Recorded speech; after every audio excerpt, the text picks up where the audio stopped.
Hello, lovers and learners. My name is Beverley Andre, and I am a couples therapist who enjoys talking about all things love, relationships, mental wellness, as well as pop culture. And today we're going to go ahead and imagine that Jack and Anna from His and Hers, currently playing on Netflix, came to couples therapy. So Jack and Anna, they are married. However, they have been estranged for a while. They haven't really been in communication with each other. You can see, even in this picture right here, how uncomfortable they are around each other. You can tell that there's so much tension and just unresolved issues between them. But one thing that I noticed about their body language is that they're leaning away from each other, like leaning out away from each other. And that's something that I do notice when couples come into a session with me. I notice, are they sitting close to each other? Are they looking at each other?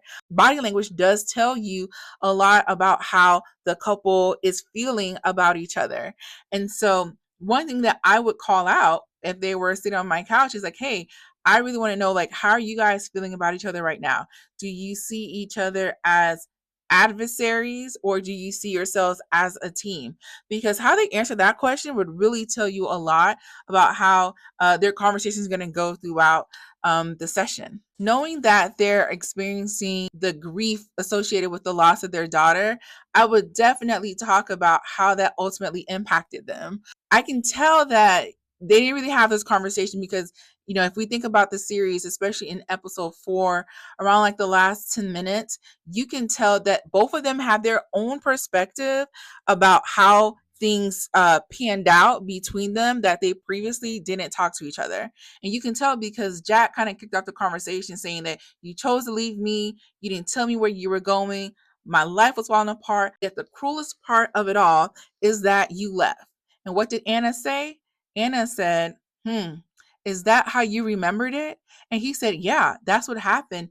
It's a fact. It's important that Jack gives himself the opportunity to share how he really feels without being interrupted, without being told that it's too much, right? We want to make sure that he's able to speak his piece in a way that she's able to receive it. Clearly, how he kind of did it on the show wasn't necessarily the best way to go about it, but he did express how he felt about being abandoned, essentially. Like, he accused her of leaving him. The coolest thing was that she left. He believes that she chose to leave him. And he feels like that's his truth. Like, no matter what he tried to do, no matter the fact that he tried to take her pain away, he said, I try to fix you, I try to make things better. He didn't feel like that was enough. And the moment he allowed himself to share his truth with her, Anna ended up responding back, that's not what I wanted. I didn't want you to fix me. And you can tell that's something that she has never told him because he looked so shook. She let him know, hey, I wasn't trying to be fixed. I wanted time.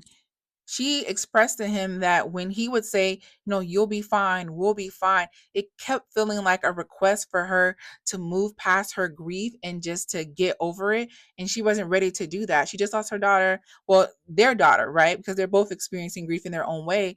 And she was just like, I have this huge hole in my life, in my heart right now. And this pain is a reminder of my loss. It's an extension of this grief experience that I'm having. And you telling me that I'll be fine is essentially a message to move forward. And as she kept hearing that, she's just like, okay, you know what? I gotta go. I gotta make time and space for me because I don't feel like I have that here in this relationship. And that's why she left, right? It wasn't how Jack saw it, which was her choosing to leave him by himself. It was her choosing to leave in order for her to be able to process her grief. Now, I'm not saying that negates his feelings of being abandoned.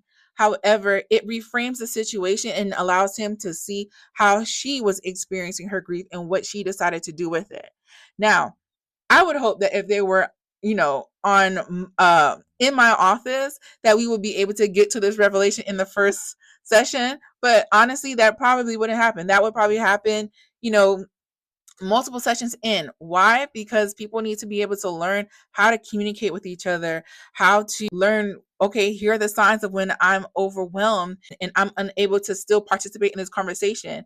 We would take breaks. This isn't something that would, be resolved in one session. So I just really just want to make a note of that. But we do see at the end of the series they're able to move forward and be together. I do think part of that was because of that conversation that they had. I mean, we're not going to talk about the grandma, but I do think that, bringing things up in this way allows them to get to a point in their relationship where it's just like, okay, like we put it all out on the table. This wound that we had, it scabbed over, but it wasn't healed. And so now they're on this journey of healing and being together. And so I would hope that moving forward, that if they experience, I'm not wishing that anything else like this would happen to them, but I would hope that with any other life challenges that they would get to this point where they would recognize that it's okay for each person to navigate it differently, and that there's still opportunity for them to connect and to still be supportive of each other, as long as they defer to how that person wants to be supported. So that's my take on if this couple came to couples therapy with me.